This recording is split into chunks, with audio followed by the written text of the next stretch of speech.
sekaligus dalam setiap bulannya. Ingat, kalau misalkan saja kita buat dalam setiap bulan, karena ini diberikan contohnya cuma satu ini saja. Kalau misalkan saja nanti kita buatkan dalam 1 bulan, jangan lupa dibuat kesimpulannya. Masih ingat ibu-ibu, kesimpulan kira-kira ini hal yang muncul secara umum dari anak ini apa? Kita buatkan kesimpulannya itu, dan itu menjadi kata kunci yang akan nanti kita munculkan di dalam laporan per elemen CP-nya. Di laporan per elemen CP-nya itu kita akan munculkan di situ, itu menjadi kata kunci naratif untuk elemen CP yang mau kita tunjukkan tersebut. Nah, itu kurang lebih hal-hal yang harus diperhatikan ketika kita merancangkan asesmen hingga akhirnya kita membuat laporan CP. Untuk ibu-ibu semuanya, menggabungkan keseluruhan narasi elemen CP ini, dan nanti tinggal dimasukkan saja ke dalam format laporan CP-nya itu. Jadi dibuat ringkas untuk per dasar, dibuat narasinya untuk per elemen CP, lalu ditambahkan lagi untuk bagian refleksi orang tua dan juga keterangan ketidakhadiran dan informasi terkait tinggi berat badan anak. Dan jangan lupa lampirkan portofolionya. Lampirkan portofolio ini itu adalah pekerjaan yang sudah ibu-ibu semua cicil per bulannya. Kurang lebih seperti itu ibu-ibu semuanya. Tadi ada di kelompok 2 kalau tidak salah, sudah masukkan juga refleksi orang untuk kita masukkan ke narasi awal setiap elemen CP. Ini yang bisa ibu-ibu guru semua tuliskan di narasi awal tiap elemen CP. Jadi boleh dituliskan tentang perilaku yang diharapkan muncul dari anak-anak tersebut, dan setelah itu dibandingkan dengan apa yang harus dikembangkan lagi selanjutnya. Nah, ini kita akan lihat secara bersama-sama contoh portofolio secara lengkap. Ini bulan pertama yang dibuat. Jadi ini contohnya, ini dibuat portofolio secara per bulan untuk anaknya ini. Ini bulan pertama, silakan ibu-ibu guru semua lihat di laptopnya masing-masing karena tulisannya cukup kecil. Ini bulan pertama sudah dibuat untuk portofolionya. Ada tanggalnya sekali lagi, ada bukti autentiknya dan juga narasinya. Setelah itu dilakukan analisa per bulan. Jadi portofolio yang dilakukan per bulan itu, yang ini ibu-ibu, setelah dibuat, ibu-ibu guru nyicil kerjanya kayak apa? Langsung dianalisa hasil belajarnya. Hasil belajarnya itu dianalisa per elemen CP. Kita akan lihat contohnya di sini adalah langsung dibuat analisa, dibagi ke dalam 3 kolom untuk elemen CP.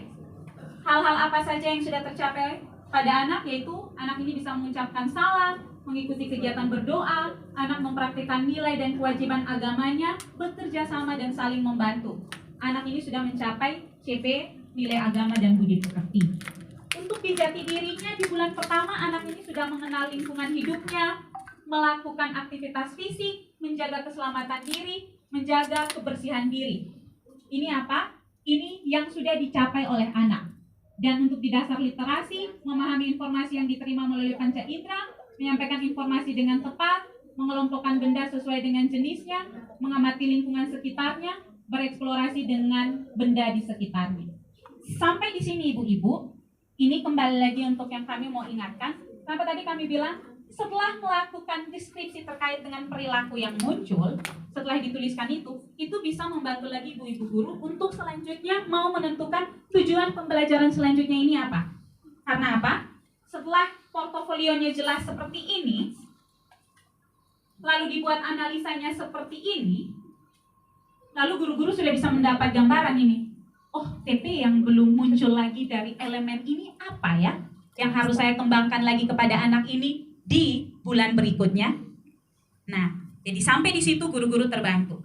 Karena guru-guru sudah melakukan analisanya secara detail. Buat rencana asesmen, ada 2 tujuan pembelajaran. Yang pertama, menunjukkan rasa ingin tahu melalui observasi, eksplorasi, dan eksperimen. Teknik pengumpulan data yang digunakan itu observasi. Tujuan pembelajaran yang kedua, mengeksplorasi dan bereksperimen dengan material alam atau produk buatan manusia. Teknik pengumpulan datanya, dokumentasi foto. Yang berikut rancangan asesmen formatif.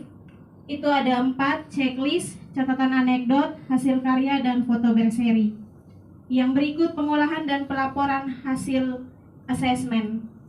Di sini kami membuat dari capaian elemen dasar-dasar literasi dan STEAM. Ada 2 tujuan pembelajaran itu yang diturunkan dalam analisis hasil belajar. Jadi ini adalah analisis hasil belajar dari Elvino. Minta maaf, namanya diganti. Hasil belajar, analisis hasil belajar dari Aaron pada bulan Oktober 2022. Dasar-dasar literasi dan STEAM. Yang pertama menunjukkan rasa ingin tahu melalui observasi, eksplorasi, dan eksperimen. Yang kedua mengeksplorasi dan bereksperimen dengan material alam atau produk buatan manusia. Yang berikut ini ada portofolio Aaron di bulan kedua tanggal 15 Oktober 2022. Bukti autentiknya, Aaron berimajinasi menggunakan kardus bekas untuk membuat miniatur rumah sakit. Awalnya, Aaron menceritakan pengalamannya berkunjung ke rumah sakit, dan kemudian Aaron menunjukkan kreativitasnya melalui kegiatan main membentuk miniatur rumah sakit dari kardus bekas. Aaron mengambil kardus bekas dan menggunting menjadi beberapa bagian, kemudian menyusunnya, lalu Aaron berkata, "Wah, atapnya harus bentuk seperti gunung." Maka diambillah kardus berbentuk segitiga yang telah digunting dan dirangkai menjadi atap rumah sakit. Tujuan pembelajaran yang pertama, menunjukkan rasa ingin tahu melalui observasi, eksplorasi, dan eksperimen. Pada bulan Oktober itu, Aaron mampu menceritakan pengalaman saat berkunjung ke rumah sakit. Tujuan pembelajaran yang kedua, mengeksplorasi dan bereksperimen dengan material alam atau produk buatan manusia, membuat miniatur rumah sakit dari kardus bekas. Kita lanjut ke LK elaborasi. Ini adalah narasi. Dalam semester ini, Aaron dapat menceritakan kepada teman pengalamannya saat berkunjung ke rumah sakit. Aaron dapat menyebutkan manfaat dan kegunaan rumah sakit. Aaron dapat membuat miniatur rumah sakit dari kardus bekas. Aaron juga dapat menyebutkan dan membedakan bentuk geometri saat membuat miniatur rumah sakit. Guru dapat mengajak Aaron untuk lebih berkreasi dengan berbagai warna menggunakan berbagai media, material alam maupun buatan manusia.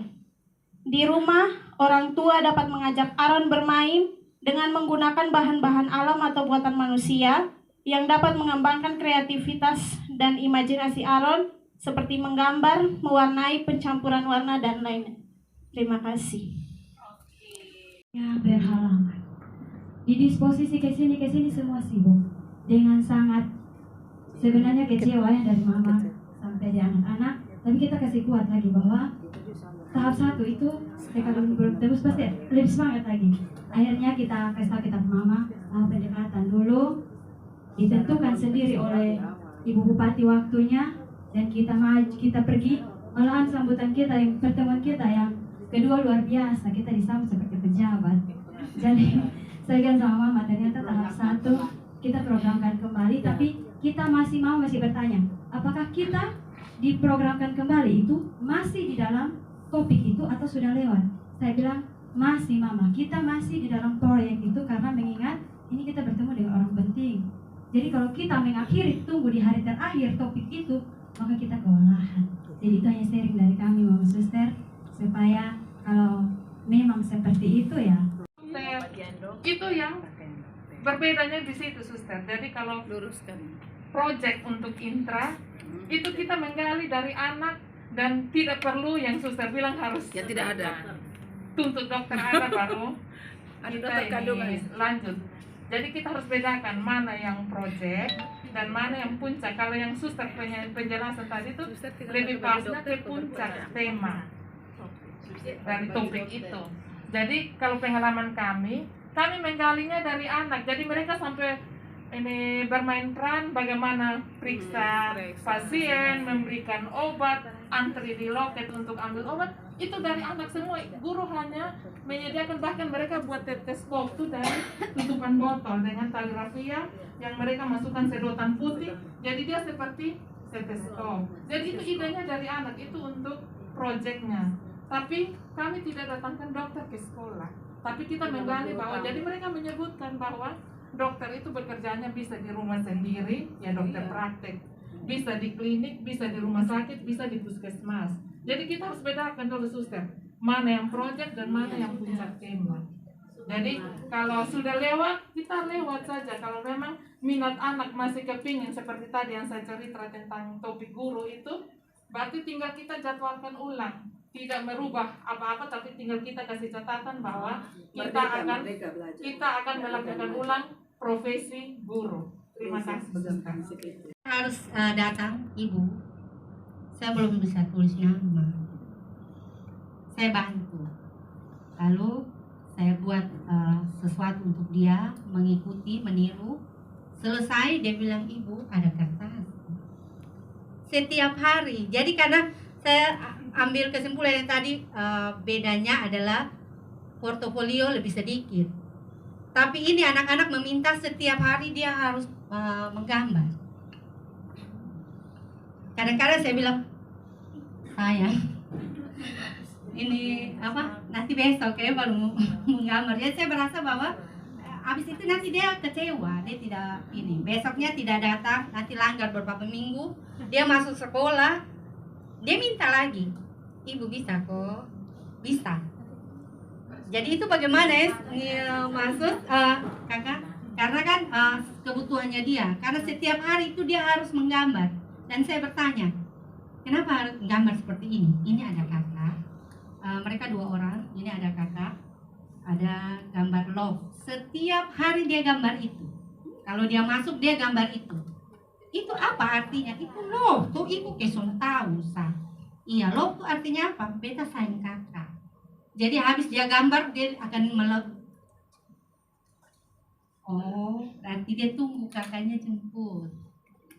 Jadi dia melakukannya, dia menunggu, tetapi dia tidak mau lari keluar, tapi dia menggambar, mencurahkan isi hatinya lewat gambar.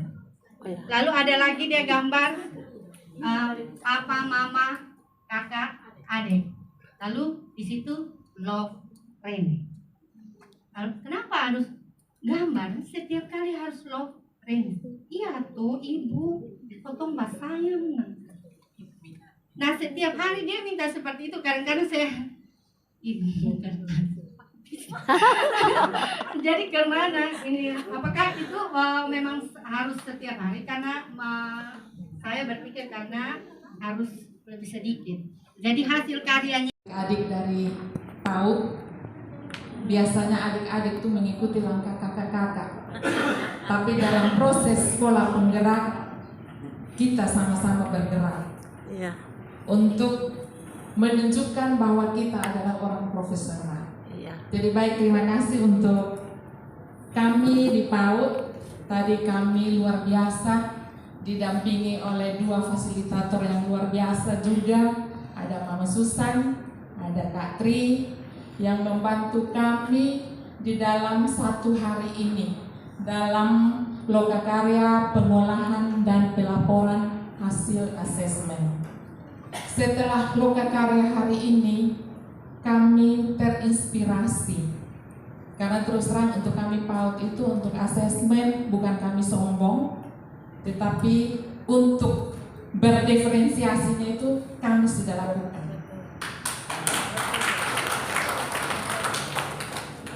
Jadi ada 3 pertanyaan yang Bapak bilang, yang Bapak ajukan buat kami tadi. Yang sudah baik kami lakukan, untuk kami PAUD kurikulum sudah oke Bapak. Kami sampai presentasi di muka Kadis. Dan sudah difinalkan untuk kami boleh lakukan untuk 1 tahun pembelajaran. Kalau ada revisi-revisi ke depan, itu nanti kami dengan pengawas pembina kami, karena saya sendiri pengawas pembina saya sekaligus fasilitator saya, Mama Susan. Jadi semua kami bertanya ke Mama Susan. Jadi untuk kurikulum kami sudah melakukan itu hal baik. Yang kedua, yang berkaitan dengan kolaborasi. Orang bilang kalau program yang baik akan menghasilkan hasil yang baik. Terus terang untuk kami PAUD dan saya pribadi, seluruh program sekolah selama 1 tahun itu di awal tahun ajaran saya paparkan program saya dengan RKS-nya lengkap kepada orang tua. Jadi seluruh program-program saya itu waktunya sudah ditetapkan kapan saya laksanakan, kapan saya parenting, kapan saya bersama-sama dengan orang tua secara kolaboratif melakukan praktik baik itu. Dan selama 1 tahun ini kami baru berjalan 3 bulan, tetapi luar biasa support dari orang tua saya. Saya dari TK Negeri Kelapa 5, sekolah yang baru dibuka tahun 2020, baru beroperasi di Juni 2020. PLT-nya waktu itu Mama Susan sebagai pengawas. Lalu saya dilantik tanggal 31 Mei 2021 ke situ. Saya dari TK Negeri Pembina Provinsi dimutasi ke situ, dan disitulah menjadi beban karena masuk sekolah baru. Artinya semua memang benar, semua baru, tetapi di dalam untuk menginspirasi hal baru itu juga perlu perjuangan. Dan itulah yang saya bilang tadi, program tadi. Jadi seluruh program saya itu saya paparkan kepada orang tua. Kami sekolah negeri dilarang pungut biaya oleh dinas karena katanya sudah ada BOP, sudah ada BOS. Itu kalau teman-teman SD, SMP, SMA. Jadi bagaimana caranya itu? Itu saya paparkan program saya RKS BOP. Saya dapat dari murid berapa orang, BOP kinerja yang saya dapat, saya totalkan semua karena semua sudah jelas. Kekurangan saya untuk bidang-bidang apa itu saya paparkan. Akhirnya orang tua yang menentukan uang sumbangan untuk sekolah dari program saya itu. Jadi itu hal baik yang saya sudah lakukan, yang mudah-mudahan pasti semua teman-teman di sini juga sudah lakukan seperti itu. Terus yang berkaitan dengan pembelajarannya, dari 3 bulan berjalan ini, kami di PAUD itu ada 17 minggu efektif. Dari berjalannya waktu 17 minggu itu 3 minggu kami program untuk proyek penguatan profil pelajar Pancasilanya, 14 minggunya intra. Saat ini kami masuk ke minggu yang ke-13. Setiap topik intra itu pasti kami ada proyeknya, dan dukungan dari orang tua itu luar biasa. Hal-hal yang kami tadinya tidak anggarkan di dalam kegiatan, orang tua dengan antusias memberi dengan sukarela. Contoh tema profesi pedagang kami lakukan pada tanggal 20 Oktober kemarin.